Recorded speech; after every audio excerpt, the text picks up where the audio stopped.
Bueno, buenos días, muchas gracias por venir. Como sabéis, estamos en uno de los dos ciclos que organiza la Subdirección de Investigación de la Escuela para promover la investigación y para difundir la que hacemos aquí en la casa. Y, como sabéis, hay dos ciclos. Un ciclo que se anuncia con unos carteles rojos, que es más bien de gestión, de asuntos de cómo conseguir proyectos de investigación, cómo gestionarlos, cómo escribir artículos, dónde publicar, o sea, tareas más relacionadas con la gestión, y otro que se anuncia con unos carteles azules, como hoy, que es de ejemplos de investigación. Lo llamamos tesis, proyectos, y vamos alternando las tesis doctorales que han sido, pues han sido distinguidas con un premio o con un accésit en algún tipo de, pues, con algún tipo de jurado, como en este caso la de Álvaro Sevilla, que es Premio Extraordinario de Tesis Doctoral de la Universidad, y proyectos de investigación que están realizando los grupos de aquí de la escuela. Bien, hoy, como os digo, la tesis es la de Álvaro Sevilla, cuyo director es Fernando Roig. Son dos profesores del Departamento de Urbanística. Fernando Roig es catedrático y Álvaro Sevilla, profesor asociado. Y les voy a ceder la palabra a Fernando Roig para que presente un poco al ponente. Bueno, buenos días a todos. Bueno, para mí, ante todo, es un honor el estar aquí hoy. No todos los días tenemos una tesis que ha merecido un... Yo creo que se puede... Me oís sin esta porquería, ¿no? O sea, no, es que detesto los objetos. Dicen que para la grabación es... Para la grabación. Bueno, vaya por Dios. Bueno, pues nada, pues seguiremos. Es que ni siquiera es comestible, porque claro, cuando tiene esto, pues lo menos que podía hacer es que estuviera frío y fuera de fresa, ¿no? Pero no, bueno, vamos a ver. Digo que es un orgullo estar aquí hoy presentando a Álvaro, no necesita ya presentación, pero insisto que es para mí, yo estoy encantado. No es fácil conseguir una distinción de premio extraordinario. Son muchas las tesis que se producen en esta universidad y bueno, pues conseguí algunas de mucha calidad y sobre todo desde esta escuela donde siempre se nos mira de una forma extraña porque no hacemos trabajos de laboratorio con muchos números y muchos gráficos y cosas de estas, ¿no? Como hacen en otras escuelas de ingeniería y por tanto pues siempre parece que competimos en inferioridad de condiciones. Así que, como digo, pues yo estoy encantado. Respecto a Álvaro es una persona fuera de lo común, en el amplio sentido de la palabra. A mí me dio muy poco trabajo hacer su tesis. Hay tesis de estas que uno acaba medio escribiéndolas y esta, sin embargo, pues es una de esas tesis en las que uno aprende mientras se está haciendo y vas descubriendo cosas y encima trabaja el tesinando, que es lo suyo, ¿no? Y este es el caso. Hoy es profesor de la escuela y le auguro un futuro académico brillante, como es brillante su trabajo.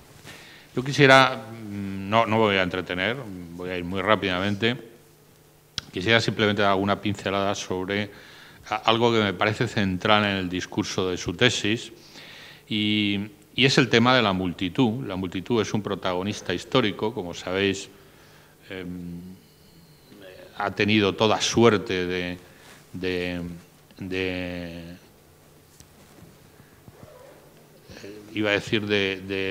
toda suerte de suertes, ¿no?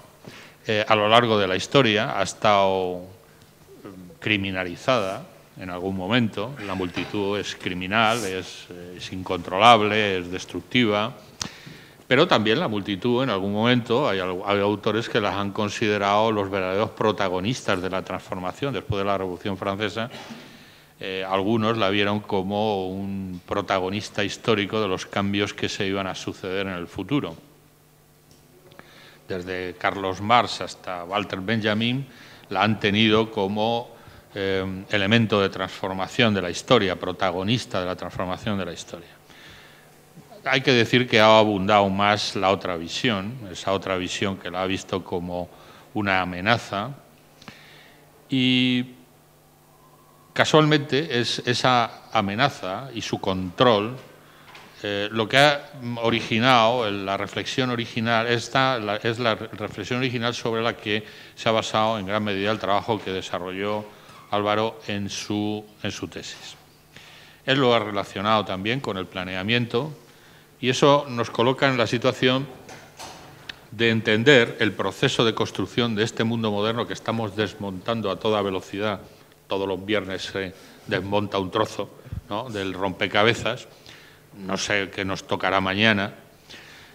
Y este mundo que hemos montado, como digo, y que se desmonta ahora todos los viernes, estaba montado precisamente en torno a ese control de la multitud que pasaba por la construcción de una ficción teórica, pero que ha tenido un gran desarrollo práctico, que es la ficción del hombre en medio, del hombre normal, que ha generado un espacio normal, ese espacio que es la sustancia con la que está construida en las grandes metrópolis modernas, esas metrópolis que en la medida en que desaparezca ese hombre normal no sabremos muy bien qué hacer con ellas, porque el hombre normal solo puede ser sustituido por el indigente histórico, el pobre, volviendo a Malthus, el que mejor teorizó, el primero que teoriza esa multitud que no sirve para nada, que es inútil, que está llena de pobres, los pobres no se reproducen, no interesa su reproducción, y la excelencia en el otro extremo, que es la única que tiene algún futuro. Ahora se habla muchísimo de excelencia, hablan precisamente los más mediocres, los menos excelentes son los que hablan todo el tiempo de excelencia, por ejemplo Esperanza Aguirre, para no apartarme del guión, de mi guión ni de mi función histórica, pues hablan de excelencia constantemente. Y los pobres no tienen ningún sentido, ni ninguna virtualidad, ni ningún futuro histórico.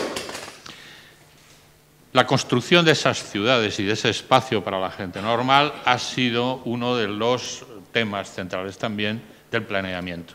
Es uno de los asuntos que desarrolla Álvaro en su tesis. Y yo no me voy a extender más, dejo ahí situada la cuestión, es decir, que por un lado una construcción, una ficción, que ahora se ha demostrado que finalmente pues, no era nada más que una fantasmagoría creada, pero que ha servido realmente para financiar, para desarrollar el sector financiero, para desarrollar un espacio enorme, gigantesco, como nunca se había construido, y sobre el que ahora mismo nadie sabe muy bien qué hacer, etcétera, y esa construcción ha venido precisamente para controlar algo que desde las teorías más al uso se veía como una amenaza para la estabilidad. Es curioso porque se sigue hablando de producción, se sigue hablando de todo eso, pero se olvida que todo esto de lo que he mencionado así muy rápidamente y un poco atropelladamente, estoy preocupado por el tiempo, no es más que, o es sobre todo el campo de la reproducción social, que es el gran olvidado de las políticas en estos momentos. Todo el mundo dice, no hay dinero para prestar, o si hay dinero, no fluye el crédito. ¿Cómo va a fluir el crédito en una población que no sabe si mañana va a seguir teniendo trabajo? Pero ¿desde cuándo fluye el crédito en una población llena de incertidumbre, en un mundo sembrado de incertidumbre? Mientras esto estaba lleno de hombres normales, de hombres medios normales, la certidumbre estaba garantizada, pero en un mundo donde eso desaparece, los pobres, ¿quién ha prestado nunca dinero a un pobre?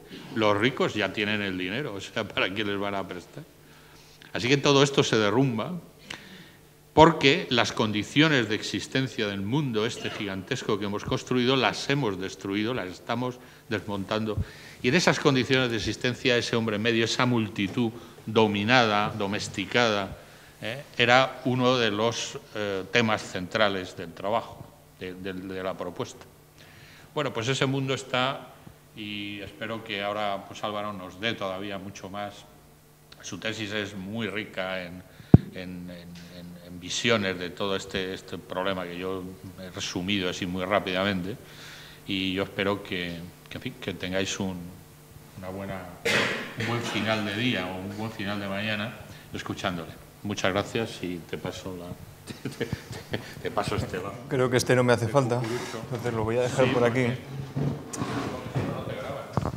No, No, porque tengo este. Ah, que tú tienes. Sí, tengo uno de presentador de televisión, ¿no? Bueno, gracias Fernando por la presentación. Gracias por la presentación y por las palabras que solo se pueden entender desde el cariño personal, creo.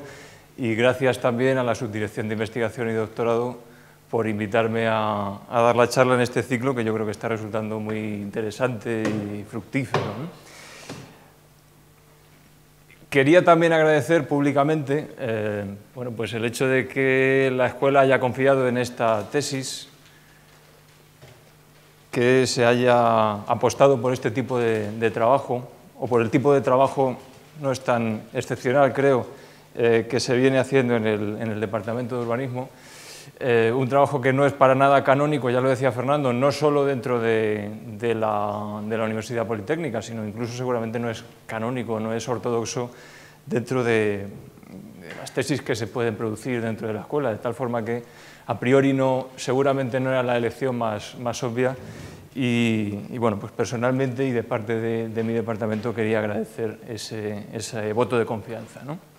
Lo que voy a hacer hoy, os pediría que bajarais un poco la luz, porque no sé si se van a ver muy bien las diapositivas. Bueno, preparando los materiales para la charla de hoy, pues pensé que no tenía mucho sentido volver a reproducir literalmente, vale, yo creo que es suficiente,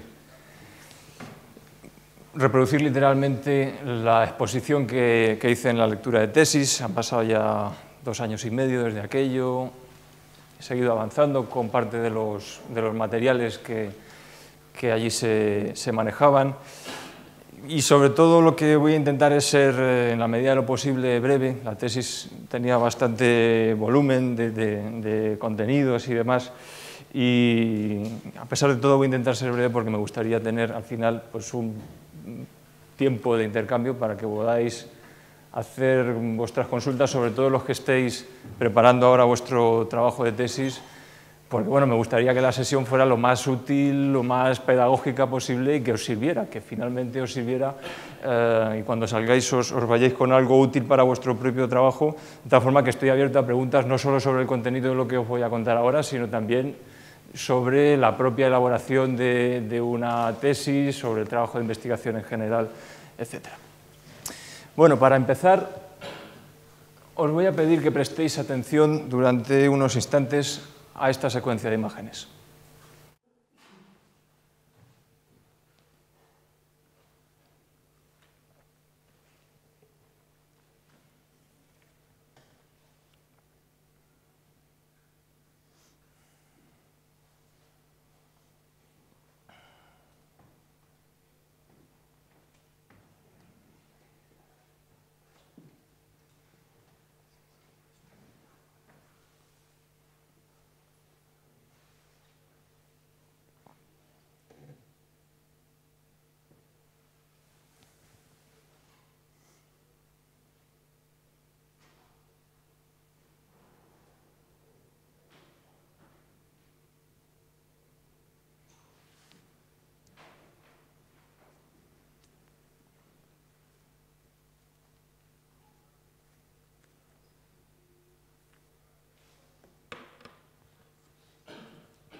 Bien, la tesis de la que os voy a hablar ahora es un trabajo historiográfico, es una tesis de historia.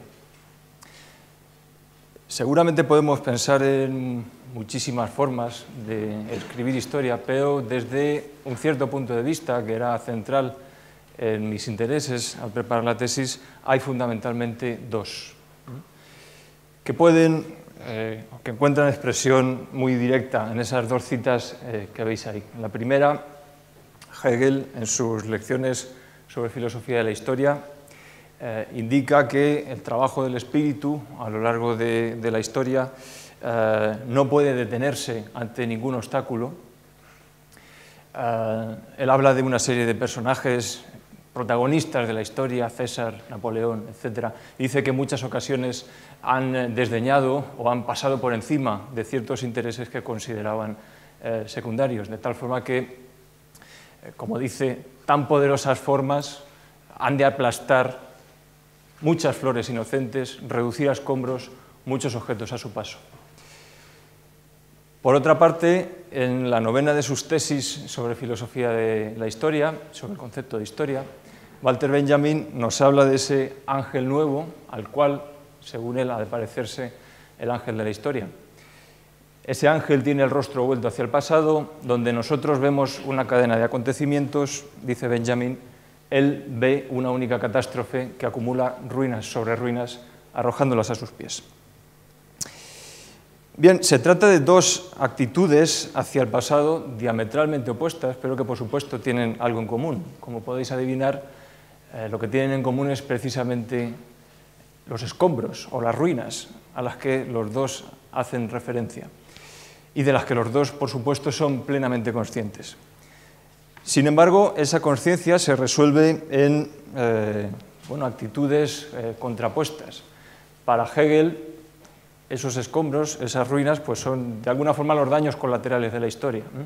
De forma condescendiente se refiere a ellas como las florecillas aplastadas al margen del camino del progreso.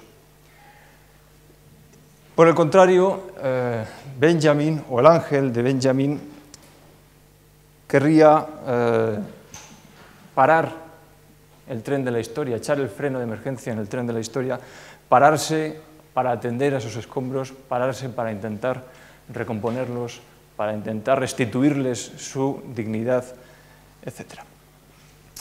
Pues bien, como se hará evidente, espero, a lo largo de mi exposición, en lo que toca a la historia de la planificación, esos son los escombros, esas son las ruinas que han quedado al margen del camino de la historia del urbanismo, de la historia de la planificación del espacio, de la historia de la planificación del territorio. Bien, para muchos de los que nos dedicamos al urbanismo, lo urbano, la ciudad, es la dimensión en la que tenemos oportunidad de entrar en contacto de forma más amplia y compleja con esa extraordinaria relación que existe entre el espacio y la vida, las formas de vida, las relaciones sociales, etc.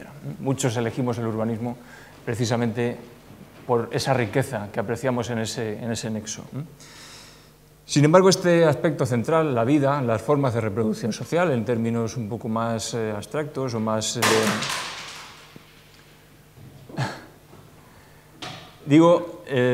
la vida, sin embargo, parece extrañamente ausente de los discursos disciplinares que hemos venido observando en las últimas décadas.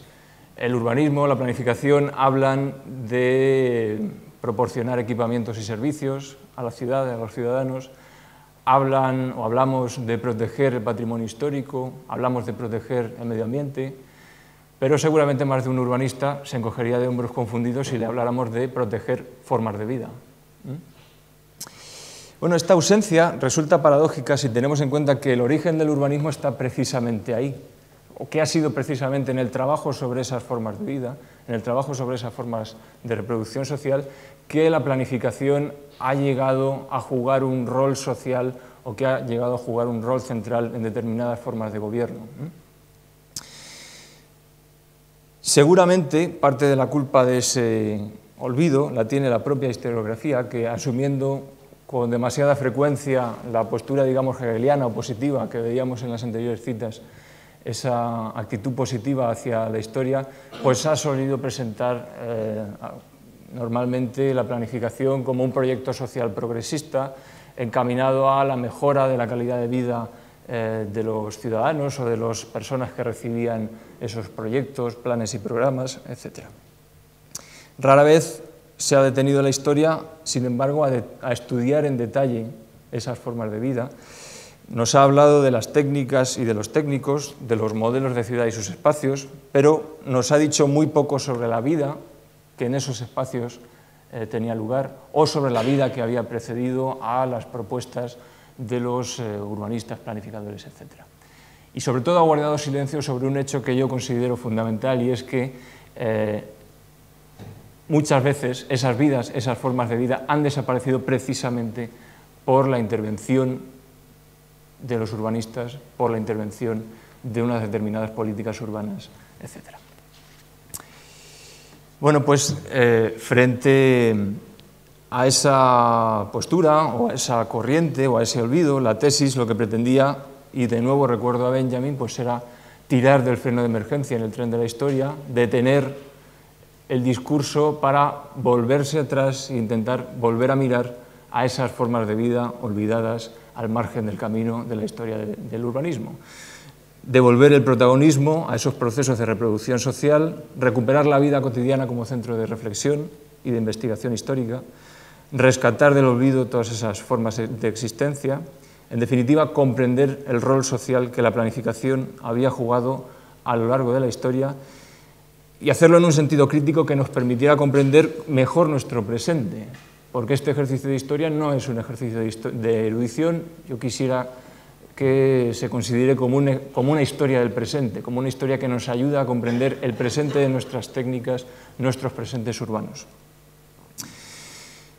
Bueno, el trasfondo de la tesis era relativamente prolijo, difícil de describir aquí en detalle. Si tuviera que destacar algunos puntos, pues diría que el argumento central de la tesis pivotaba en torno a tres bloques de pensamiento, tres corrientes de pensamiento, que serían, por un lado, el materialismo histórico y la explicación que ofrece de la evolución social, del cambio social, las relaciones que se establecen entre las nuevas fuerzas de cambio social, fuerzas productivas, etcétera, y el entorno no capitalista o precapitalista en el que van a tener una influencia importante.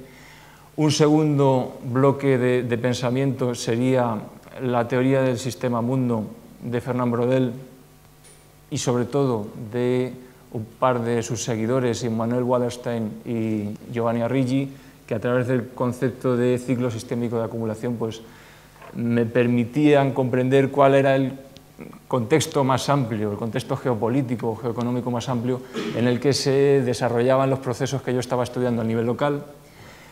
Y por último, la filosofía política del Michel Foucault de la segunda mitad de la década de los 70, el Foucault que habla de los conceptos de gubernamentalidad, de biopolítica, y que los pone en conexión con algunos de sus trabajos anteriores, en los que había estudiado el modo en que ciertas técnicas de control del espacio o ciertas técnicas espaciales se utilizan para el control social. Bueno, ese era un poco el marco teórico de la tesis, y lo que permitía era construir un discurso general o un hilo argumental de los distintos estudios de caso que después se trataban, que venía a ser el siguiente. El materialismo histórico nos dice que en un determinado momento de la historia, un determinado desarrollo de las fuerzas productivas desencadena un proceso de cambio social mucho más amplio que termina afectando al conjunto de la formación social. Lo que no nos dice tanto el materialismo histórico, o no pone tanto énfasis en ellos, es en las fricciones que existen, en el desarrollo de esas dos esferas, la esfera de la producción, la que alberga las fuerzas productivas, la que alberga la vanguardia de ese cambio, y una esfera mucho más amplia, más intangible, más difusa, que es la de la reproducción social, que tiene que ver con formas jurídicas, con formas de asociación, de interacción social, con formas de consumo, con representaciones sociales imaginarios, en fin, así en un sentido más vago, con la vida misma. De tal forma que, ¿qué es lo que sucede en ese proceso de cambio? ¿Qué es lo que sucede? Pues que normalmente hay una vanguardia económica que está intentando forzar el cambio, y hay una especie de ámbito mucho más amplio que se resiste al cambio. Esa esfera de la reproducción social normalmente se resiste al cambio simplemente por la mera inercia, por la continuidad de arrastrar determinadas formas de vida, determinadas costumbres, hábitos, etc. Bien, ¿qué sucede cuando aparece ese conflicto? Pues que normalmente el capitalismo, y voy a hablar ya del capitalismo directamente, necesita, para poder prosperar, crear una economía política. No basta solo la economía, necesita un aparato institucional detrás que le refuerce y que se encargue de ajustar, en la medida de lo posible, ese entorno no capitalista, de ajustarlo a las necesidades de esa nueva hegemonía que se está formando en su interior. Bueno, el proceso por el cual ese aparato institucional va a operar sobre la esfera de la reproducción social habitualmente es un proceso de desposesión. Es un proceso que lo que se dedica es a suprimir, a eliminar todos aquellos recursos, capitales sociales, etcétera, que permiten a la población subsistir al margen del nuevo orden que se está formando. En este caso, subsistir al margen del mercado, proporcionarse su reproducción social o solucionar su reproducción social al margen del mercado. Y ese proceso de cambio y de desposesión es el que va a aparecer reiteradamente en los distintos estudios de caso que formaban parte de la tesis, ¿no? ¿Cuál es el equivalente espacial de todo este proceso? Bueno, pues resulta que estas nuevas hegemonías, estos nuevos núcleos de fuerzas productivas, de relaciones de producción que están surgiendo en el seno de un entorno no capitalista, están surgiendo también en el seno de territorios no capitalistas. ¿Qué quiere decir? Territorios o espacios surcados por toda una serie de códigos, códigos de trabajo, códigos de consumo, códigos de asociación, de representación, etcétera, que no tienen nada que ver con ese nuevo orden y que obstaculizan su avance. En definitiva, e igual que decía antes para el conjunto de la formación social, en el caso de aquellas relaciones sociales que tienen un sustrato espacial o que se reproducen espacialmente, va a ser necesaria una herramienta que propicie o que facilite todo ese proceso también a ese nivel del territorio, a ese nivel del espacio. Y como podéis adivinar, pues la planificación espacial, la planificación urbana, la planificación del territorio ha jugado históricamente ese papel, ha jugado el papel de ajustar la dimensión espacial de la reproducción social a los intereses de esas nuevas hegemonías en formación que surgían en cada momento. En definitiva, la planificación es ese dispositivo encargado de transformar el territorio para eliminar formas de vida conflictivas que anidan en él, contribuyendo así a la consecución de un nuevo orden, un orden en cuyas coordenadas las prácticas cotidianas de la multitud, sus formas de vida individual y colectiva van a ser reescritas, recodificadas, reterritorializadas.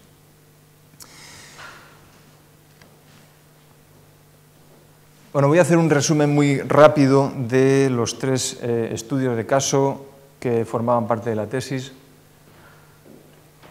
El primero de ellos estudiaba los procesos de extinción de las tierras y derechos comunales en la Inglaterra de la transición del feudalismo al capitalismo y en particular a través del estudio de las leyes de cercamiento. Ahora os explicaré qué son exactamente esas leyes.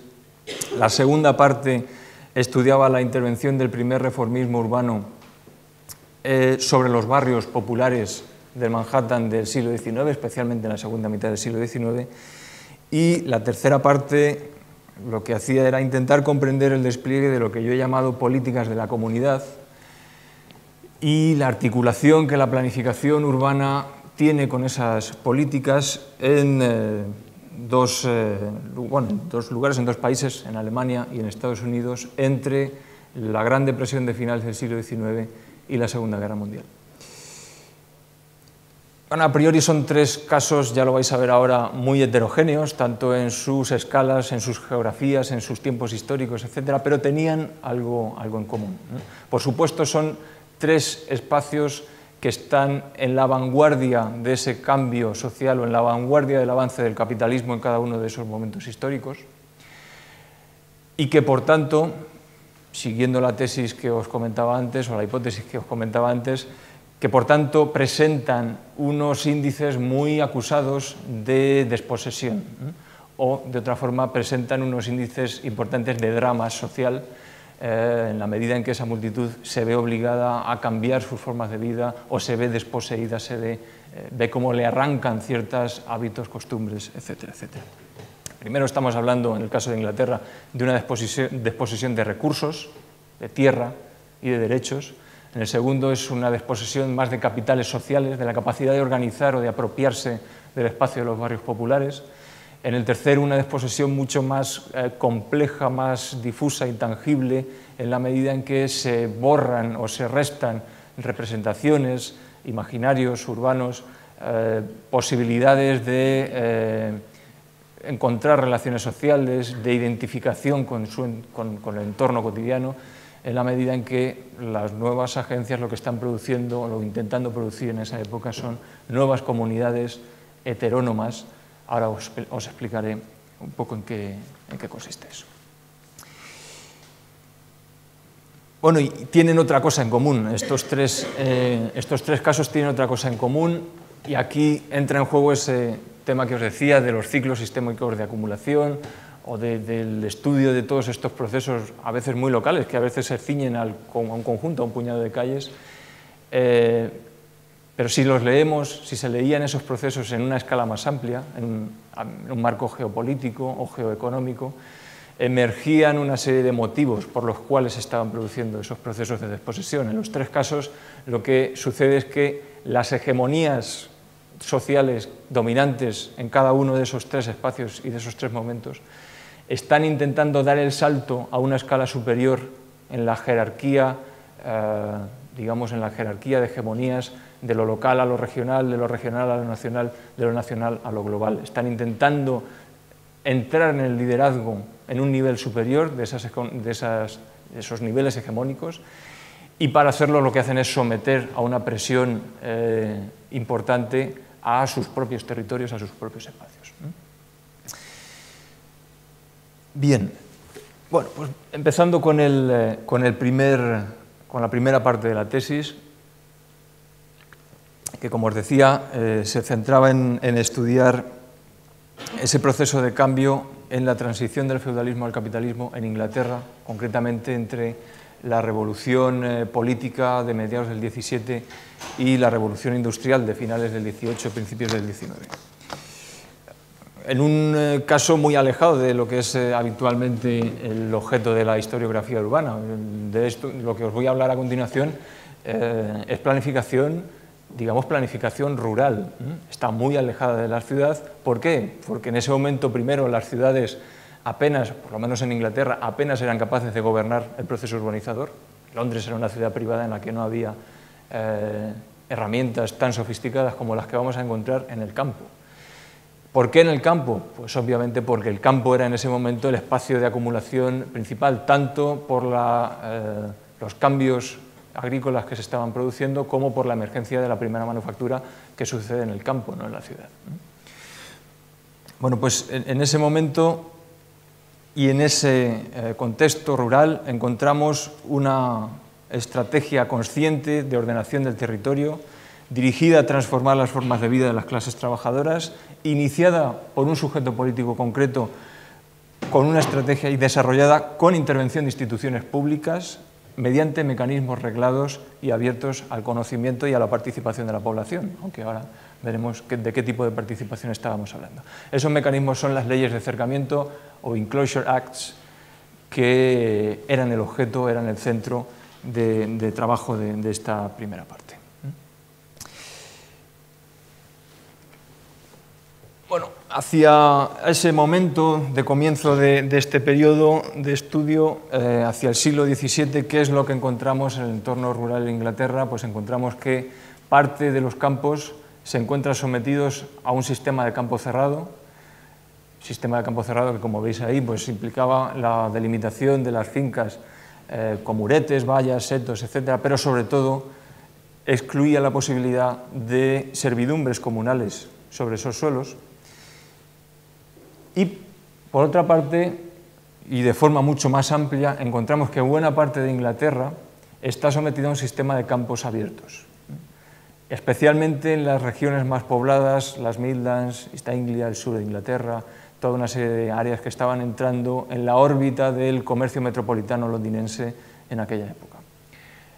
¿Campo abierto qué significaba? Pues primero que no había todos esos elementos de divisorias de parcelas, pero sobre todo que había una densidad importante de usufructos, de derechos y servidumbres comunales sobre esas tierras. De tal forma que las distintas partes, no voy a entrar en el detalle de cuáles eran las distintas partes que componían esos campos, pero en la mayor parte de los distintos tipos de tierra había una presencia de derechos comunales, incluso en aquellas que se repartían de forma privada. Eso que tenéis ahí es una distribución en los patrones característicos de franjas alargadas en el que se dividían los campos comunales.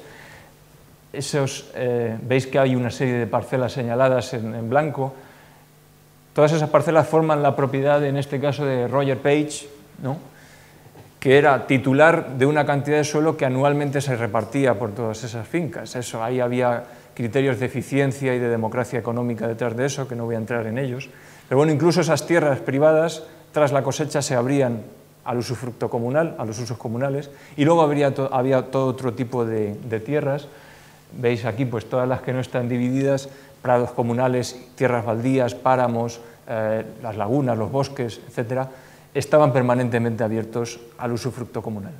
¿El usufructo comunal qué quiere decir? Pues que se podían ejercitar en ellas derechos comunales. ¿Y en qué consistían esos derechos comunales? Pues eran un abanico de derechos que iban del derecho de espigueo, el derecho de recogida de combustible y de otros materiales. Por ejemplo, para hacerte tu cabaña, podías recoger madera en el bosque, derechos de caza, de pesca, derecho de pastoreo de los animales que tuvieras en tu granja, en tu finca, en tu casa. Bueno, toda una serie de derechos que permitían tener o disponer de una serie de ingresos informales en las economías domésticas que para ciertos grupos de población eran fundamentales. Para las clases o para los estratos más humildes de la población de las parroquias era fundamental disponer de los derechos comunales porque suponían un input extra.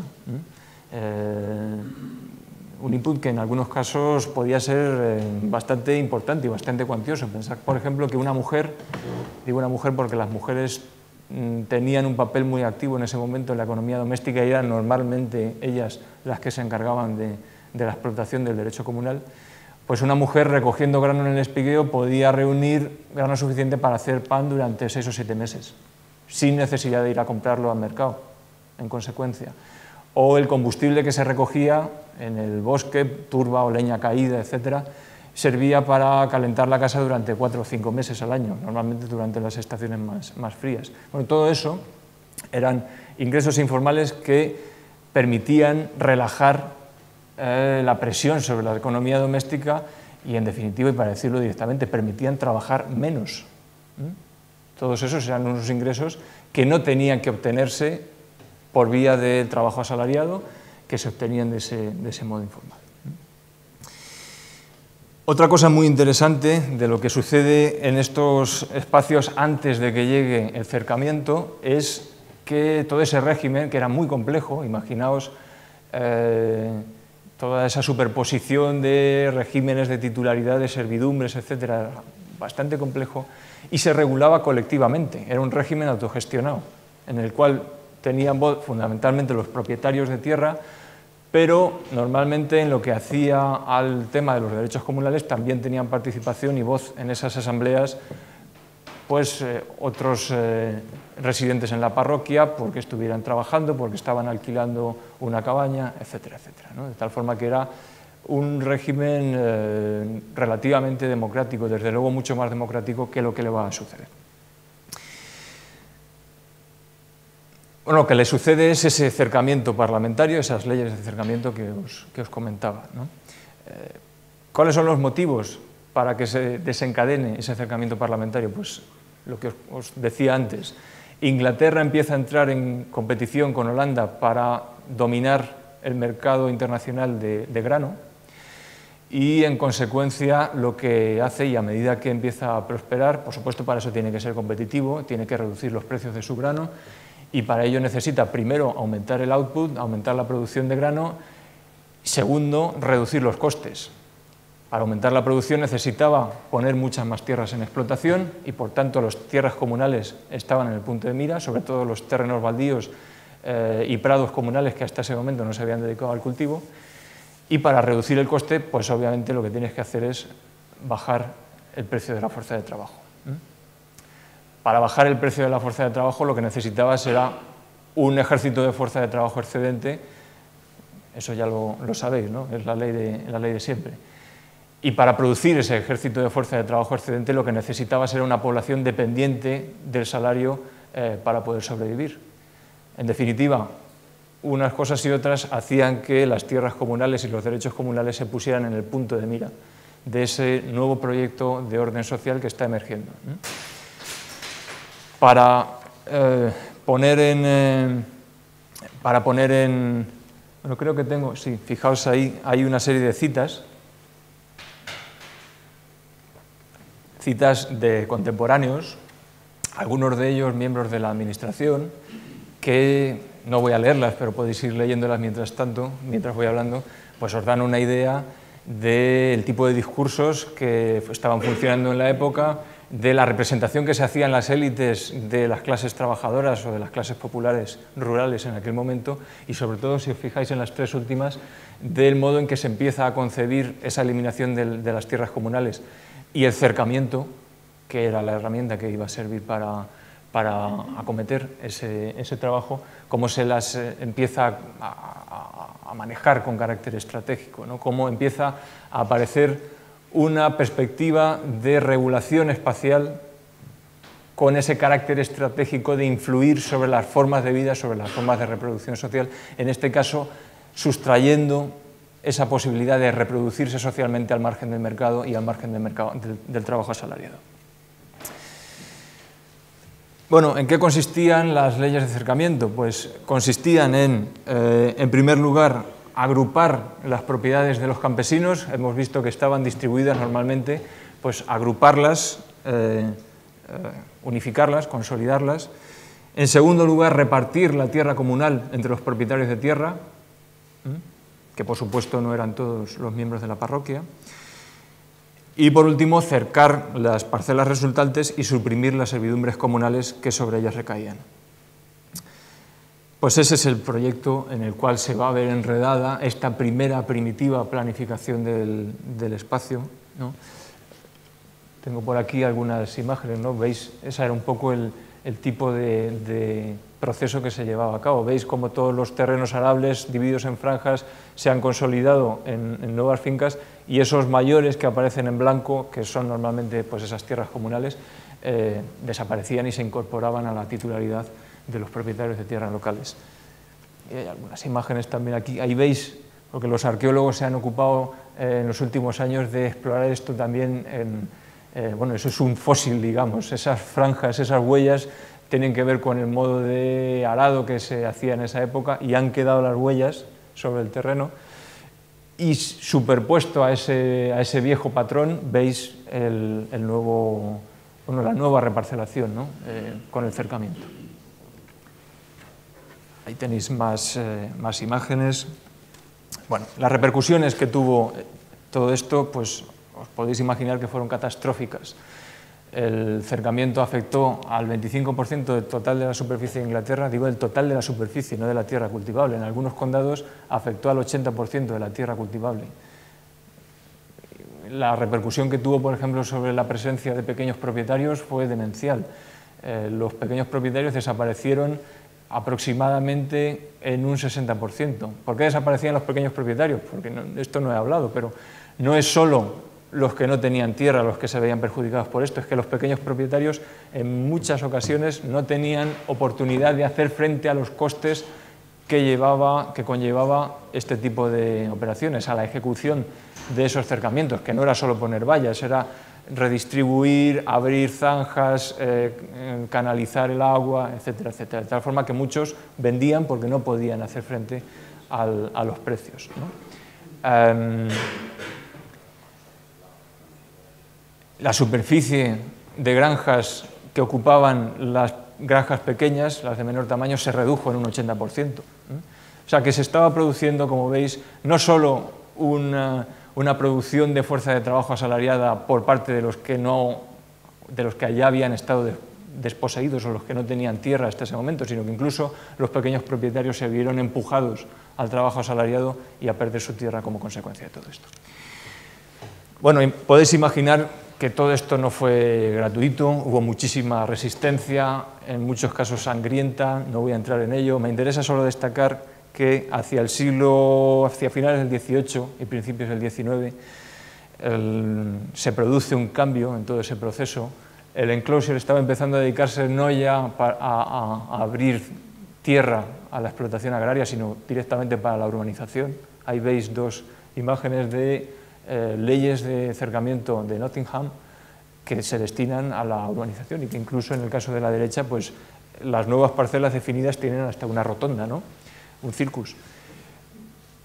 Bueno, en ese marco la resistencia popular ya no va a ser tan importante, lo que va a empezar es a haber una resistencia más, curiosamente, de la burguesía o de las élites, de esas élites no tan salvajes como las que tenían el dominio en ese momento, élites reformistas que lo que decían es que ante el avance o el crecimiento de la ciudad industrial y los conflictos que llevaba aparejados, había que intentar preservar en la medida de lo posible espacios libres dentro de la ciudad. De tal forma que antes del movimiento en defensa de la creación de parques públicos en las ciudades, en Inglaterra y en muchas regiones estaba el movimiento de defensa de la preservación de los comunes, de las tierras comunales en el interior de las ciudades, ¿no? Bueno, esto último me da pie a entrar en la segunda parte de la tesis, en la que, como os decía, estudiaba el modo en que en Manhattan, en el siglo XIX, sobre todo en la segunda mitad del XIX, aparece un movimiento reformista, el primer movimiento reformista urbano en Estados Unidos, que intenta, en la medida de lo posible, paliar el conflicto urbano que se estaba desatando en aquella época, y sobre todo en los barrios populares. Normalmente la historiografía presentaba este momento como el movimiento de nacimiento del urbanismo, la planificación, no solo en Estados Unidos, también en Europa.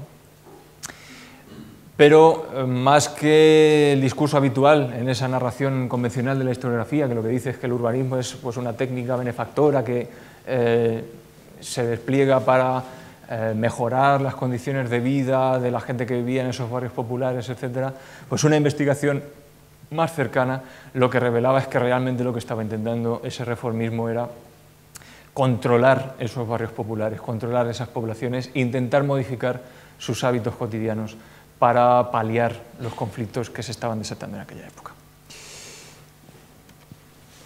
Bueno, Nueva York, tras la independencia, se convierte en la protagonista en el mercado transatlántico en detrimento de Boston. Las décadas siguientes, como veis ahí en la imagen de la izquierda, son, que ya se ha borrado, disculpadme, ahí ha habido un lapsus informático. El boom demográfico que experimenta en la ciudad en aquella época, principalmente a través de toda una serie de remesas de inmigración llegada de Europa, pues sabéis, ya es conocido, ¿no? La intensidad que presenta.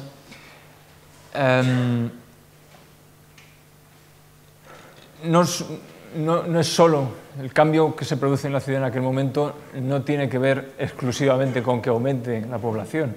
Por supuesto, la presencia o ese crecimiento acelerado en un marco de políticas urbanas muy débiles, en un marco de desarrollo de urbanización altamente desregulado, pues como podéis imaginar va a producir toda una serie de conflictos y especialmente va a producir toda una serie de cambios a nivel de la vida cotidiana, de las prácticas socioespaciales que se desencadenaban o que tenían lugar en las calles de la ciudad en aquel momento.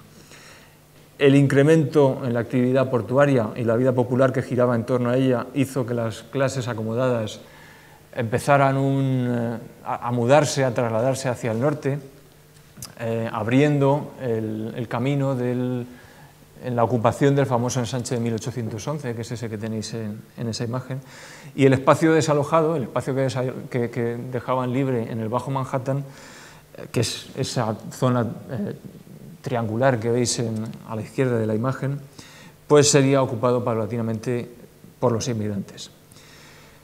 Y desde ese momento se va a convertir en un acumulador de los estratos más desfavorecidos de la clase obrera local.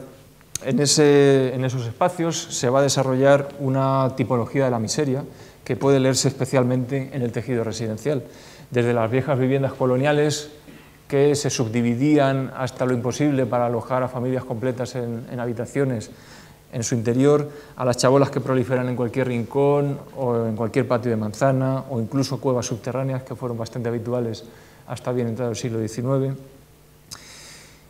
En fin, en todo caso, el tipo dominante, el tipo residencial emergente que va a hacerse protagonista en esa época es el tenement, los famosos bloques de vivienda de alquiler entre medianeras. Veis ahí en la imagen a la derecha arriba uno de ellos, cuando todavía el tejido que le rodeaba apenas se había desarrollado, apenas había cambiado, ¿no?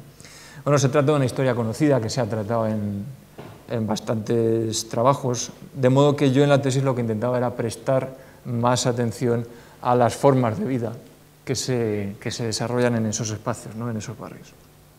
¿Qué estaba sucediendo? Pues que los inmigrantes llegaban del viejo mundo, muchos de ellos eran incluso inmigrantes rurales, y en un contexto, como decía, bastante desregulado y en todo caso con un nivel muy bajo de saturación del contenido del espacio, o del significado del espacio, pues lo que hacían era que se encontraban con una facilidad tremenda para apropiarse de ese espacio, para reproducir las costumbres, hábitos, etcétera, con que habían vivido en sus lugares de procedencia, para reproducirlos en los nuevos entornos en los que iban a vivir, ¿no?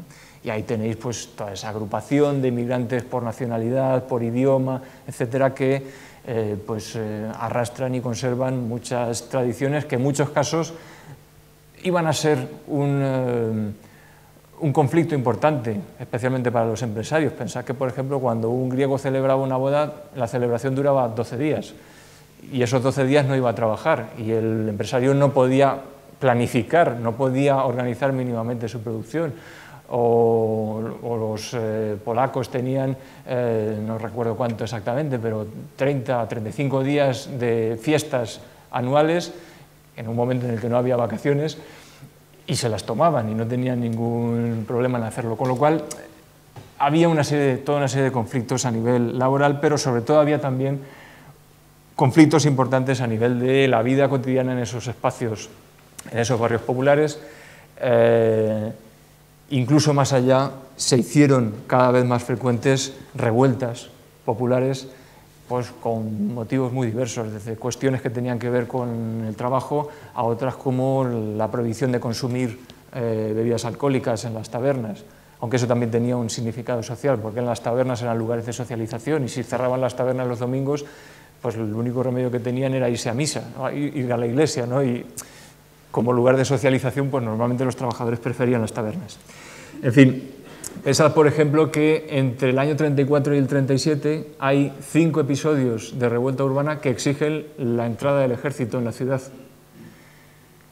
Y os haréis una idea de cómo estaba la situación, ¿no?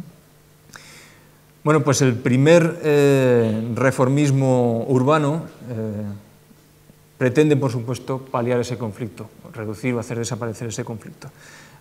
Yo he identificado 2 grandes momentos en ese proceso de reforma urbana que podrían dividirse en torno a la guerra civil. La guerra civil en Estados Unidos deslinda 2 momentos históricos muy distintos, con hegemonías, con modelos económicos muy distintos antes y después de la guerra civil. En el caso de Nueva York, además, casi se puede identificar un momento mucho más concreto de cambio en las mentalidades de ese movimiento reformista antes y después de lo que estáis viendo ahí, que son las imágenes de las revueltas de los alistamientos, cuando Lincoln obliga a alistarse obligatoriamente a las clases trabajadoras. Hay una revuelta en Nueva York que es, hasta la fecha, la revuelta más violenta y más cruenta en la historia de Estados Unidos, la revuelta local más violenta, que dejó más de 100 muertos, más de 3.000 personas sin hogar, unas cifras de daños materiales escalofriantes y, sobre todo, una huella duradera en el imaginario de las élites, ¿no? O en el modo en que las élites habían visto hasta ese momento su ciudad. Bueno, pues esos 2 momentos, la primera reforma antes de la guerra civil, no voy a entrar mucho en detalle. El caso más conocido de esa primera reforma es, por supuesto, Central Park. bueno, es tan conocido que seguramente la mayor parte de vosotros ya lo estáis al tanto de los detalles, del periplo de Olmsted, en todo ello. A mí me interesa solo destacar un par de aspectos. El hecho, por ejemplo, de que Olmsted siempre puso por encima su labor en la organización de la vigilancia en el parque y la organización del cuerpo de policía en el parque, lo puso siempre por encima de su tarea como diseñador del parque y como como arquitecto del paisaje, ¿no?, que era la figura que él inventó para autodefinir la labor que él hacía. Pero él siempre puso por encima, frente a la opinión pública, en los periódicos, etcétera, siempre puso por encima su labor como responsable de la policía del parque. La policía del parque, que lo que tenía que hacer era asegurar el cumplimiento de una ordenanza específica, que es en el caso de Estados Unidos, uno de los primeros ejemplos en los cuales hay ordenanzas que regulan no tanto la edificación, las actividades, como el uso del espacio, el uso de la ciudad. Ahí tenéis algunos ejemplos de las cosas que estaba prohibido hacer en el parque, ¿no? Pues estaba prohibido tumbarse en la hierba, coger flores o frutos, molestar a los pájaros, beber bebidas destiladas, emplear lenguaje provocador, portar armas de fuego, tocar instrumentos musicales, etc. A mí siempre me ha parecido muy curioso cuál es la moral que hay detrás de eso, que pone al mismo nivel portar armas de fuego y molestar a los pájaros o tocar instrumentos en el espacio público. Bueno, a mí me parece bastante revelador, ¿no? Bueno, que teníamos aquí era un primer esfuerzo por definir el contenido de la ciudad que tendía a saturar el espacio de significado para evitar que hubiera una apropiación posterior. Se intentaba encauzar ciertos comportamientos, encauzar cierta experiencia del parque, en suma, como yo lo denominaba, producir una economía pública de los placeres en la ciudad. Frente a la autonomía del barrio popular, el disfrute de la ciudad por parte de la multitud pues debía ser la multitud debía asumir y consumir el uso que ofrecían las instituciones para ella. Bueno, a pesar de que Olmsted sueña con Central Park como una especie de lugar de reunión de las clases sociales que iba a anular las diferencias entre ellas, lo cierto es que la historia reservó un papel muy diferente, casi irónico, al parque, sobre todo al principio de su vida, porque esas imágenes que os ponía antes de las revueltas de los draft riots, el lugar de congregación de la multitud fue precisamente Central Park. Es ahí donde se reunieron y luego durante 3 o 4 días se dedicaron a ir al norte y al sur de la ciudad quemando viviendas de ricos, quemando sedes de periódicos, tomando el arsenal del ejército que tenía, el arsenal que el ejército tenía en la ciudad. Y Central Park había sido, no el desencadenante, pero sí el lugar de congregación, el lugar de reunión. Cosa que utilizo como metáfora para hacer ver que la primera reforma o ese primer movimiento de reforma no estaba funcionando. Y este suceso en la ciudad hizo ver a las élites, sobre todo a cierto sector de las élites, que tenían que tomar un papel en el asunto, que no se podían limitar a verlas pasar, ¿no?, o a pequeñas actuaciones como las que se habían puesto en marcha hasta ese momento, que se tenía que poner en marcha una batería de medidas, de políticas para intentar conseguir ese control de los barrios populares y el control de la población que vivía en ellos, ¿no? Tal forma que bueno, pues en las siguientes décadas y muy inmediatamente después de esta revuelta, muy inmediatamente se empiezan a mover, se empiezan a producir los primeros surveys sanitarios y policiales en los barrios populares. Es una especie de momento fundacional, en el momento en que la burguesía entra realmente a analizar esos barrios que hasta ese momento habían aparecido simplemente en la prensa de forma casi mitológica, ¿no? Eso de Gangs of New York, habréis visto la película, que está basada en un libro que es un recopilatorio de noticias de prensa de la época, y veis cómo pintaban los barrios populares, como si fueran pues esa especie de salvajes, ¿no? Bueno, pues esa forma de mirar a la ciudad popular va a cambiar radicalmente en esta época, cuando se adopta una mirada mucho más científica, mucho más sistemática, y cuando se tiene oportunidad realmente de conocer en profundidad qué es lo que estaba sucediendo ahí. La política de parques se cambia por completo, se empiezan a crear pequeños parques en vez del gran parque a las afueras de la ciudad. En el momento Central Park era en principio un parque suburbano, pequeños parques justo en los puntos donde estaba el conflicto, justo demoliendo manzanas que habían presentado en esos informes anteriores unos índices más altos de epidemias, de personas con antecedentes criminales, etc., ¿no? Y parques, además, que incorporaban no ya solo una ordenanza de uso, sino, como veis ahí en esa imagen, monitores de parque. El que visitaba el parque estaba obligado a participar en ciertas actividades siguiendo las órdenes de los monitores del parque. En ese momento empiezan también a trabajar, a ser muy importante la figura de los trabajadores sociales, ¿no? Que pues los trabajadores sociales en realidad son los guías que enseñan a esa población cómo se debe usar el espacio público, cuál es el uso correcto del espacio público. Los primeros cambios o las primeras leyes de vivienda, para la clase trabajadora, y la incorporación también, la presencia de las asociaciones, de las sociedades filantrópicas y su intervención en la producción de viviendas, sociedades filantrópicas que se iban a convertir en agentes inmobiliarios, más benévolos que los agentes inmobiliarios convencionales, pero encargados de producir también sistemáticamente pues, vivienda modelo, nuevos esquemas de vivienda, etc., ¿no? Y por último, una estrategia de recualificación desigual del espacio, la cual se reservaba para los barrios populares medidas como esas que veis ahí, con una capacidad de degradación tremenda, eran como grandes cortes en el espacio público, y especialmente a través de esos lugares que se habían demostrado más con un potencial para la reunión de las clases populares o de ciertos grupos de esas clases, pues se les incorporan ese tipo de infraestructuras que, como podéis entender, imprimen un cambio absoluto al modo en que se van a utilizar esos espacios públicos, mientras que las actuaciones más de recualificación, de embellecimiento de la ciudad, anunciando lo que va a ser la City Beautiful después, por supuesto se reservan para la Quinta Avenida, para las zonas altas de la ciudad. Bueno, en estos programas se implícita una voluntad de educación en el uso correcto de la ciudad, como decía,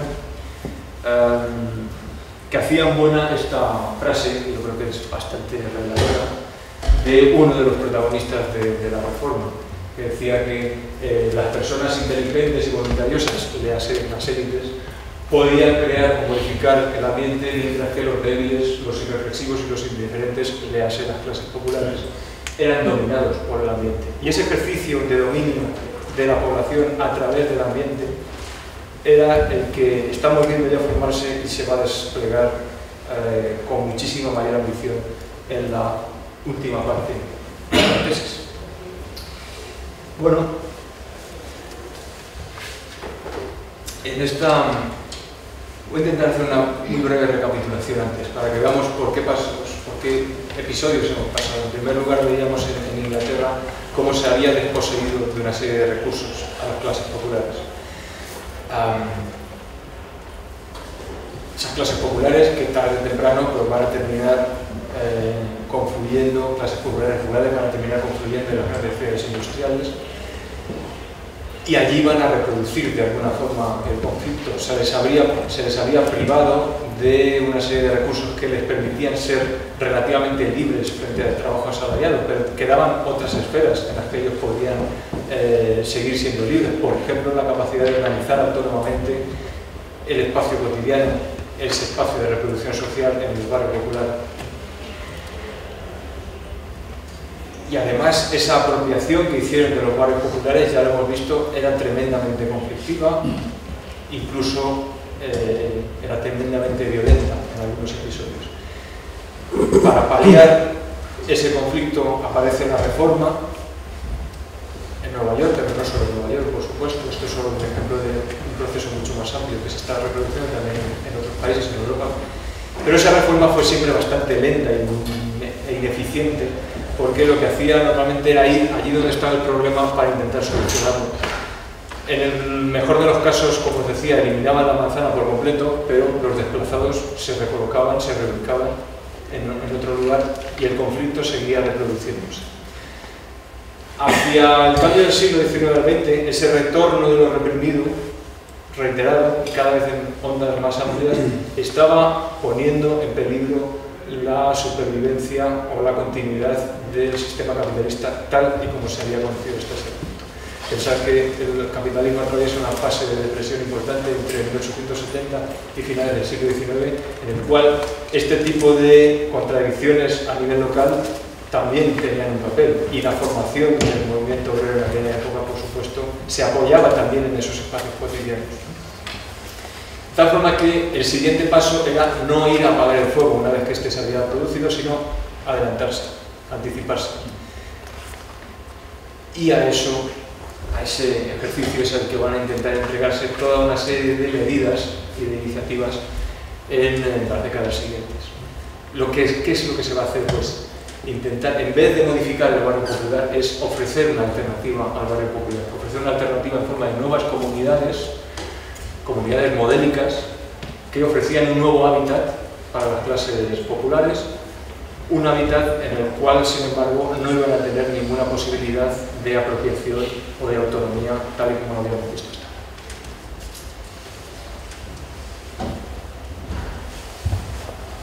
Bueno, la tercera parte de la tesis estudiaba ese proceso de producción de nuevas comunidades, modelo de políticas de la comunidad, como decía antes, en Alemania y en Estados Unidos, entre la Gran Depresión del 19 y la Segunda Guerra Mundial.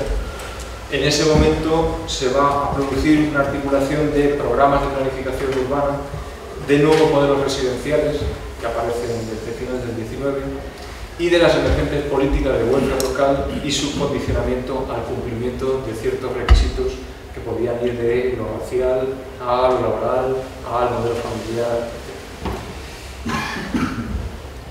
En última instancia, lo que se pretendía con todo esto era incentivar ciertos comportamientos y usos del espacio público, ciertas formas de interacción social, ciertas formas de representación de identidad. Bueno, esta parte ocupaba casi la mitad de la tesis, no me voy a extender muchísimo más, porque además ya os decía que yo quiero tener un intercambio al final. Busco más que tenían en común todos los episodios que forman parte de esta tesis, que como podéis imaginar son muy heterogéneos, muy diversos. Pensar que, por ejemplo, en el clima de la tesis estaba comparando o poniendo enfrente el New Deal de Roosevelt y el Tercer Reich en Alemania. Modelos políticamente contrapuestos, pero que sin embargo tenían algo en común, y algo en común también a nivel político, a otro nivel de la política, a nivel de lo biopolítico. Y utilizo ese término que, como decía antes, había sugerido Michel Foucault y que ha encontrado en un trabajo reciente de ciertos filósofos un desarrollo, yo creo que bastante interesante. Para todo el abanico de experiencias que trataba en esta tercera parte de la tesis,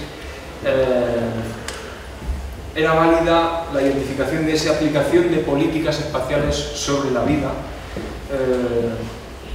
políticas que un miembro del Partido Nacional Socialista definía de una forma muy clara y muy lacónica en esa frase que tenéis ahí, que para él política era precisamente dar forma a la vida del pueblo. Pues a esa labor es a la que se va a entregar la planificación en este periodo. Dar forma, o en este caso espacio, a la vida de un pueblo. Tenéis ahí una serie de citas, de nuevo, de miembros de ciertas instituciones responsables de la planificación en aquella época, en contextos muy distintos, de la progresifera, New Deal, de la Alemania guillermina, el Tercer Reich, pero es común a todos ellos ese énfasis de los planificadores o de las personas que están al frente de las agencias de planificación en la acción de la planificación de los planes sobre las formas de vida. Veis ahí algunas, Instituto de Planificación de la Ciudad Americana dice: la planificación urbana debía conservar los recursos humanos y mantener la nación y la raza, implementando los planes de vida de los ciudadanos estadounidenses. Cualquiera, si no os digo que es una cita de un americano o de un estadounidense, cualquiera diría que es una cita precisamente de un nazi, ¿no? Los nazis eran, por supuesto, mucho más bestias, mucho más brutos. Tenéis ahí algunas citas de ellos, pero no hace falta irnos a estos momentos tan extremos o tan pesimistas, ¿no?, en lo político. Pensar que si nos colocamos en la República de Weimar, en la que normalmente se han identificado como momentos, episodios históricos heroicos en la historia del urbanismo, pues encontramos a Ludwig Langmann, por ejemplo, el alcalde de la Neue Frankfurt, diciendo que los equipamientos urbanos y su programa de planificación servía para crear Qualitätsmenschen, hombres de calidad, que permitirían a la industria alemana hacerse más competitiva y hacer frente a las obligaciones del Tratado de Versalles. O su arquitecto Esmay, que es un protagonista en las historias del urbanismo habitual, poniendo énfasis en que nuestra era debe crear nuevas formas para la vida interior, así como para la exterior, basadas en la Trinidad de higiene, deporte y naturaleza. Bueno, ese es el tipo de discursos en la época, ¿no? Pero en realidad estaban poniendo los planificadores atención a las formas de vida de los ciudadanos. Bueno, en absoluto. En vez de intentar responder a las demandas de la vida realmente existente, lo que se estaba intentando era proyectar una nueva forma de vida o un nuevo modelo.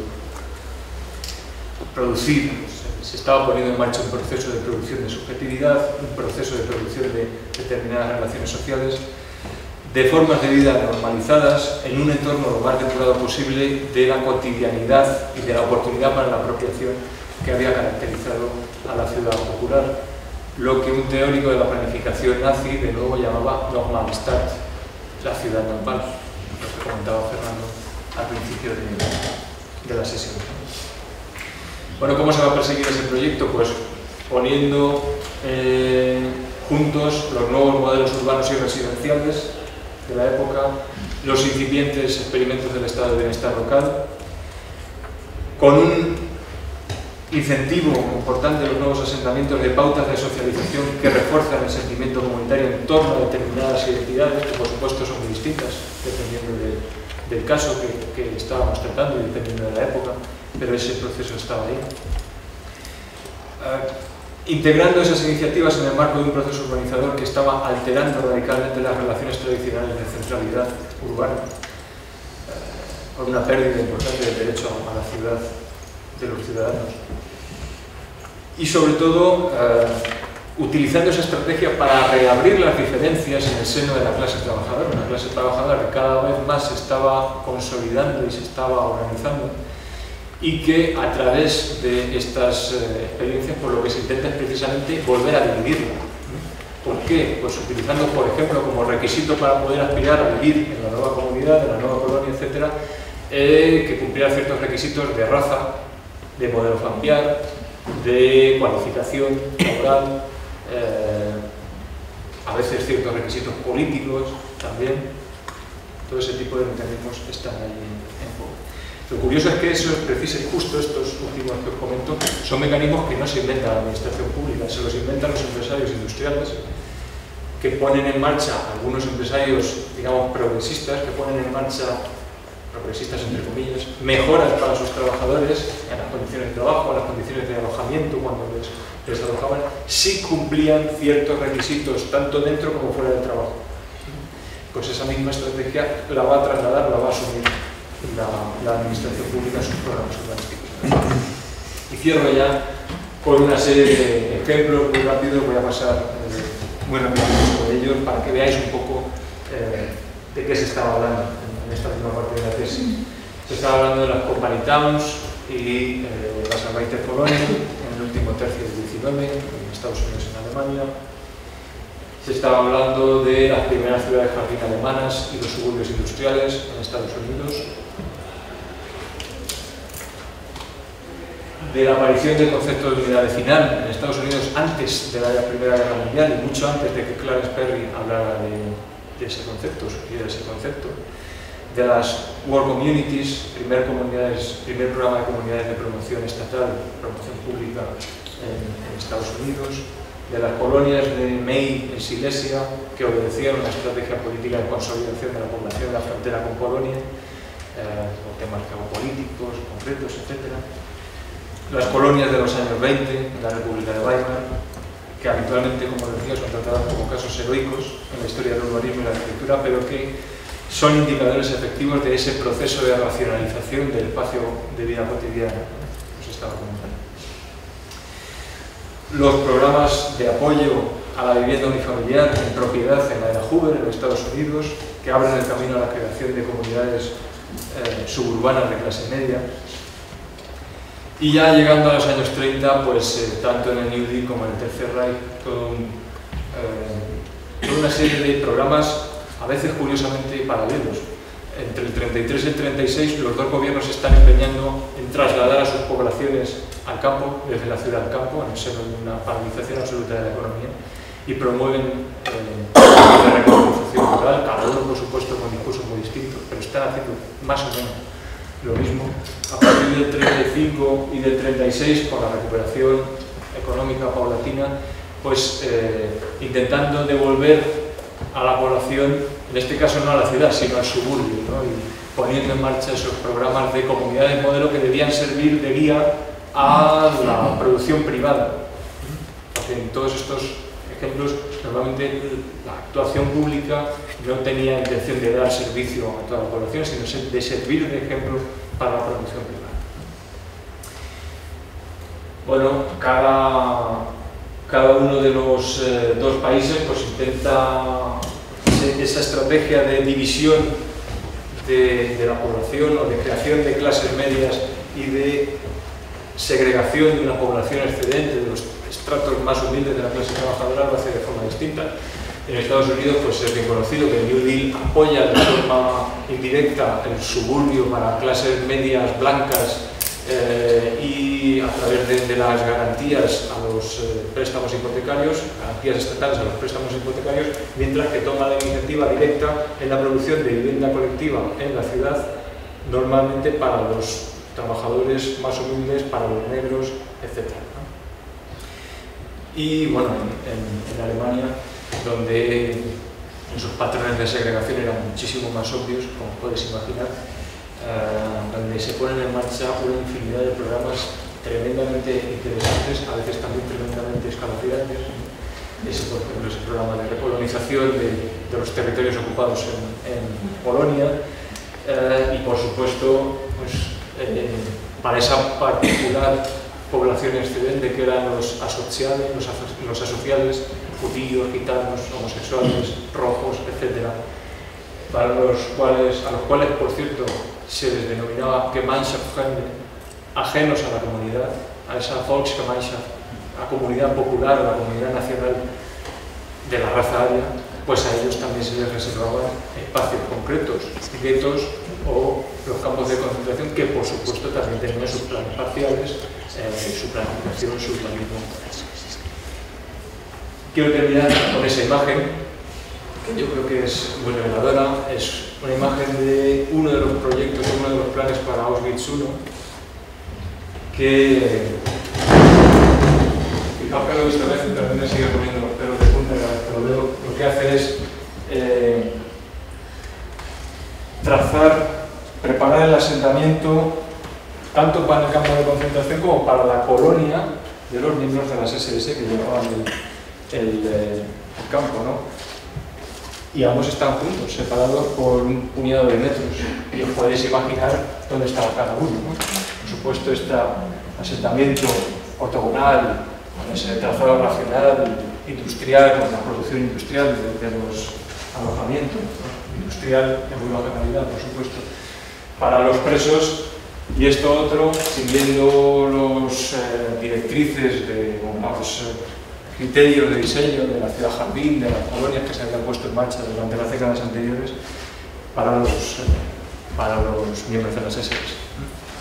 Y os pediría, para terminar, que hicierais un ejercicio mental de recordar la primera imagen con la que empezaba la charla. Esa imagen es una imagen de Manhattan, de ese barrio popular de Manhattan, con todo ese bullicio, ¿no? Con toda esa vida tan lleno de encuentros, de emociones, de desencuentros en el espacio público, y que lo compararais con esto, o que compararais las dos lógicas. ¿Qué lógica produce un espacio y qué lógica produce este otro espacio? Gracias por vuestra atención.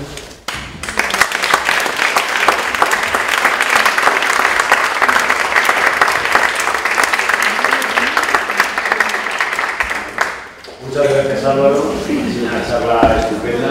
Yo que vengo de otro área he aprendido horrores, me ha gustado muchísimo. Horrores, has aprendido horrores. Sobre todo en la conclusión metafórica con esa imagen de hoy. Bueno, abrimos un turno de preguntas, respuestas, debate, como queráis. Si alguien quiere comentarle algo a Álvaro o a Fernando sobre este tema de investigación, sobre la tesis en concreto, o sobre algo que siempre pedimos a los doctorandos, pero que pasan muy de puntillas, que es que nos digan también las dificultades que han tenido en la propia elaboración, o sea, la cuestión vital de la tesis, que yo creo que a muchos de nosotros nos interesa. Yo quería hacerte una pregunta con respecto a lo último que has comentado con respecto al New Deal y al Tercer Reich, que decías que tomaban una posición muy similar ante, en realidad, una problemática muy similar, que era que tenían la misma crisis o el mismo estado de crisis, ¿no? Entonces, yo te pregunto, ¿tú crees que esa dispersión hacia el territorio de la gente que estaba acumulada en las ciudades en tiempos de crisis era intentar dar una solución dispersando para no dar lugar a la concentración y a revueltas, o era un acercamiento a los recursos básicos, que también es una solución? Desde luego el segundo era obvio, en un contexto en el que no había trabajo, pues incluso lo que había eran muchas políticas de incentivar el trabajo a tiempo parcial y que el resto de la jornada los trabajadores lo dedicaran a poder cultivar un huerto que, si os fijáis, es bastante peculiar, ¿no? Porque se está volviendo a lo que sucedía en Inglaterra al principio, cuando os contaba que las familias tenían parte de sus ingresos satisfechos por los derechos comunales. Pues en este caso, no por los derechos comunales, sino por una finca proporcionada por el Estado, ¿no? Eso está claro, o sea, eso está ahí. Pero también hay indicios, hay evidencias históricas de que había un miedo a la posible, que se fuera de las manos, que hubiera revueltas. Bueno, que hubiera revueltas no, es que había revueltas y había huelgas muy intensas en aquella época, ¿no? Pensad que es el momento en Estados Unidos, por ejemplo, siempre se piensa en los alemanes como unos auténticos diablos en aquel momento, ¿no? Pero en Estados Unidos era un momento de emergencia muy potente de los sindicatos, que realmente cuando se deja de perseguir a los sindicatos, que en las décadas anteriores habían tenido una persecución permanente, y se empieza a aceptarlos, tarde o temprano se empieza a aceptarlos. ¿Por qué? Porque se estaban haciendo tan fuertes que el peso que tenían era ineludible. ¿Qué se hace? No se acepta, por supuesto, a todas las corrientes sindicales, se acepta o se reconoce fundamentalmente a las más moderadas, que son precisamente las que no iban a llamar a desencadenar ese tipo de revueltas urbanas. Y en los primeros años sí que hay evidencias de que hay una conciencia y un miedo a que se produzcan ese tipo de episodios y ese tipo de programas. Y en concreto hay algunos datos muy buenos no tanto sobre el primer momento, en el 33, 34, sino en ese año 35, 36, en el que la cosa estaba empezando a mejorar económicamente, aunque todavía no era muy buena, desde luego, y los sindicatos ya eran mucho más potentes. Sí que hay algún dato muy bueno, por ejemplo, de cómo la política de la Resettlement Administration, la administración que se encargaba del reasentamiento, no ya en espacios rurales, sino en suburbios, de esas imágenes que hemos visto por ahí, todas las Green Belt Towns.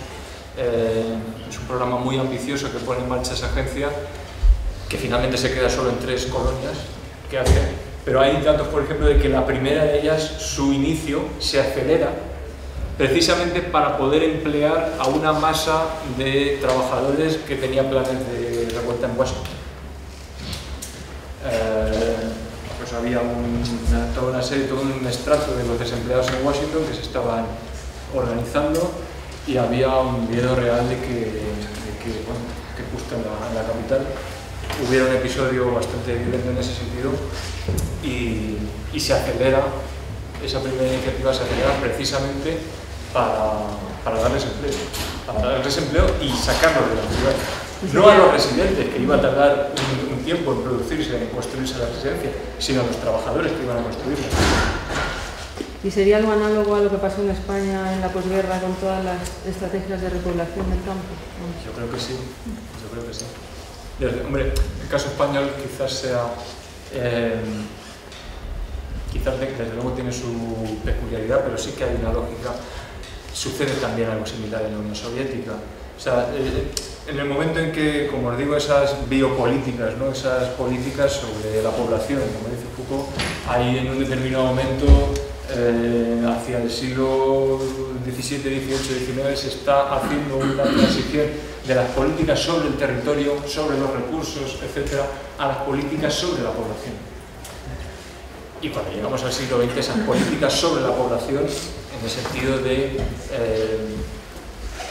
gestionar flujos de población, de asegurar condiciones de reproducción, etcétera, están ya en pleno auge.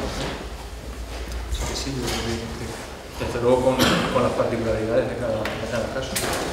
Pero bueno, es que en nuestra propia crisis actualmente había gente que cuando hemos empezado en algunos momentos ha habido gente que ha salido diciendo y defendiendo la vuelta al campo, ¿no? En un contexto que ahora desde luego es mucho más complicado, porque por supuesto nuestras economías agrícolas ya no se satisfacen a nivel local o regional, sino que están conectadas a circuitos globales. ¿Alguna pregunta más?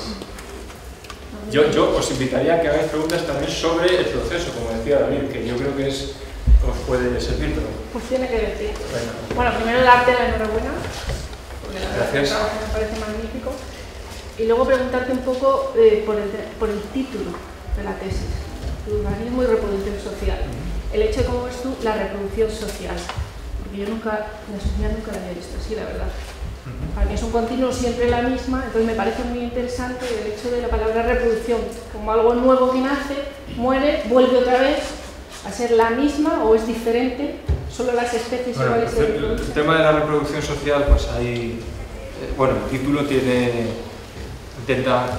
Bueno, eso es una estrategia que yo entiendo que habéis adoptado todos los que habéis aprobado ya el título de la tesis, que aparezcan en él los ingredientes fundamentales de lo que va a ser pues aparecen palabras también como multitud, que también tiene su enjundia.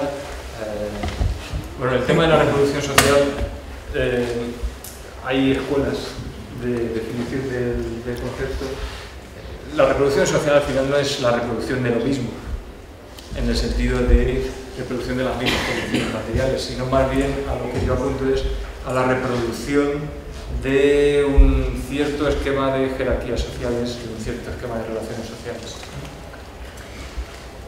Y por supuesto tiene que ver con ese deslinde que cierto marxismo ha hecho de las dos esferas de la producción y la reproducción,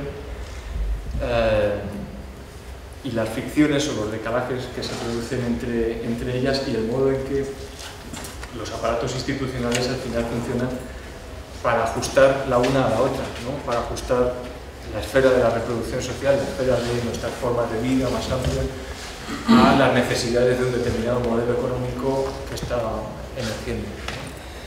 Eso es un poco el tema. Pero no es, reproducción no es que vuelve a producirse lo mismo, sino más bien que vuelve a producirse un determinado orden social.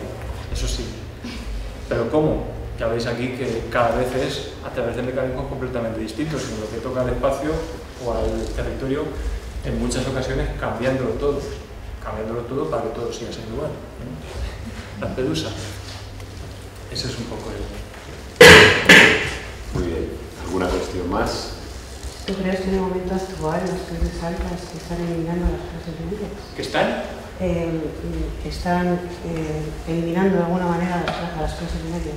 Hombre, no es que yo lo piense, o sea, es que es obvio que hay datos de que esas crecientes diferencias que se producen entre los de arriba y los de abajo se están ampliando en los últimos años y luego se están ampliando siempre que aparece un proyecto neoliberalizador, esas diferencias se amplían. Claro, ¿qué sucede? Que seguramente es una mala estrategia. O sea, si algo demuestra esta historia es que prosperó, o el capitalismo prosperó gracias a que fue capaz de ceder márgenes, porque, vamos a ver, termino con la imagen del campo de concentración, que no quiere decir que todo plan urbanístico sea meter a la gente en el campo de concentración, para nada. Es una cuestión más metafórica. Tiene que ver, lo que os he intentado contar, con el intento de control. Un intento de control que lo que hace es ofrecer una mejora en las condiciones de vida más físicas, más materiales, a cambio de una cesión de esa capacidad, de ese potencial de apropiación del espacio público que habían presentado las clases populares. Ese proyecto histórico se demostró que funcionó hasta un determinado momento, hasta los años 60, 70, estuvo funcionando. Después la estrategia es otra y ya veremos hacia dónde les conduce. Desde este punto de vista, lo que parece claro es que en algún momento las contradicciones van a ser tan fuertes que van a tener que echar marcha atrás. Ya se está viendo, desde luego, con el sufrimiento de mucha gente, pero ya se está viendo. Sí, pero en otras épocas históricas son las clases sociales las que van altas, las que van regulando la sociedad a través de guerras. En el momento actual hay teorías que dicen que el pico de bajada de la economía, que la economía es fluctuante, ¿no? Produce una guerra y ahí las clases sociales con más poder pueden a las otras, ¿no? En este momento, los hechos históricos como también han demostrado que la economía es fluctuante, ¿no? Cuando la economía está muy baja, las soluciones a esta miseria diferencial de clases han sido validadas, ¿no? En el momento actual, la bajada de la economía también está muy relacionada con la falta de recursos medioambientales. Yo eso lo pondría. Entonces, no sé si realmente. O sea, yo creo que esta crisis ha demostrado que la crisis ambiental está ahí, pero que una crisis, o sea, que puede haber un cambio en el orden social mucho antes, no por la crisis ambiental, sino por una crisis socioeconómica. Yo creo que sí, vamos. Yo creo que estamos viviendo precisamente eso. Estamos ya muy fuera de tiempo. Si alguien quiere hacer la última pregunta, no se quede con las ganas. Solo por hablar sobre cómo redactaste la tesis, ¿cuál fue el proceso de selección de casos? ¿Los tenías claros desde el principio o hubo muchos que se desecharon? Esa es una de las preguntas que deseaba que me hicierais. Porque claro, estoy aquí, todo muy montado, la tesis hecha y además ya rodada, después con artículos y demás, y encima el premio y todo eso, y parece que es como una especie de cosa muy sólida, y no os preocupéis porque lo más normal es que cuando vayáis haciendo vuestra tesis tengáis miles de incertidumbres, porque yo la estuve, por supuesto. ¿Estaba premeditado toda la selección de casos, todo ese marco teórico? Para nada. ¿Por qué seleccioné esos casos? Pues en muchas ocasiones por intuición. Personalmente tengo una cierta afición a leer temas de historia social, de historia económica, y entonces intuyendo que allí donde había habido un proceso de cambio social importante, allí tenía que haber tenido algún papel en la planificación, pues lo que hice fue centrarme en una serie de casos, seguir el problema, seguir ese proceso de cambio social, y poco a poco y siempre terminaban emergiendo esas dimensiones espaciales, ¿no? Pero el proceso de selección de esos casos, ya os digo, que fue muy intuitivo inicialmente, y en algunos casos pues tuve que descartarlos. O sea, estos tres no son los tres casos que elegí desde el principio. El título de la tesis era relativamente vago precisamente con esa estrategia de no tener que cambiarlo después, porque hubiera dicho urbanismo y reproducción social, los casos de taca, taca, taca, taca. Con el marco teórico más abstracto sucede lo mismo. Tú vas leyendo, al mismo tiempo que investigas los estudios de caso, vas leyendo, y eso va nutriendo de alguna forma el argumento que vas construyendo, de tal forma que tarde o temprano empiezas a ver que aparecen redundancias, articulaciones y demás. Pero a priori yo me podía imaginar que iba a casar Marx con Giovanni Abillo o Wallerstein con Foucault. Para nada. De hecho, muchos marxistas o muchos Foucaultianos estarían completamente en contra de ese matrimonio, ¿no? Pero a mí me servía, y no tenía, yo no soy de ciencias sociales, y por mucho respeto que les tengo, y les tengo muchísimo, pero no necesito casarme con ninguna escuela, así que a mí me servía para explicar las cosas, pues iba añadiendo, ¿no?, al proceso. Pero ya os digo que no es lo normal, vamos, es que no haya una gran estrategia de partida en este tipo de trabajos. Si estás haciendo otro tipo de tesis, desde luego, pues un trabajo de laboratorio o lo que sea, pues entiendo que sí. Pero este tipo de trabajos más discursivos es difícil pretender que tienes todo el esquema montado a priori. ¿Y quizá algún caso de los que se quedaron por el camino, por curiosidad? Pues, por ejemplo, en el caso de Inglaterra, mi primera intención no era estudiar el campo, era estudiar la ciudad, y era estudiar qué sucedía en la red urbana en Inglaterra, en Londres y otras ciudades emergentes en ese mismo periodo, más o menos, pero no en el campo para nada. Y de repente descubrí, leyendo para ese tema, pues descubrí que había otro tipo de cosas sucediendo mucho más interesantes en un lugar que a priori no era el ortodoxo para una historia del urbanismo, porque no era urbanismo, era ruralismo, si quieres. Y allí que me fui, ¿no? Porque esa es un poco una estrategia que yo os diría. Tener claro cuál es el problema y seguir el problema allá donde lo dirija. Y ver qué sucede y estar abiertos a lo que os encontréis. Muy bien, pues con este consejo me parece muy bueno y además comparto, pues le damos otro aplauso para Álvaro.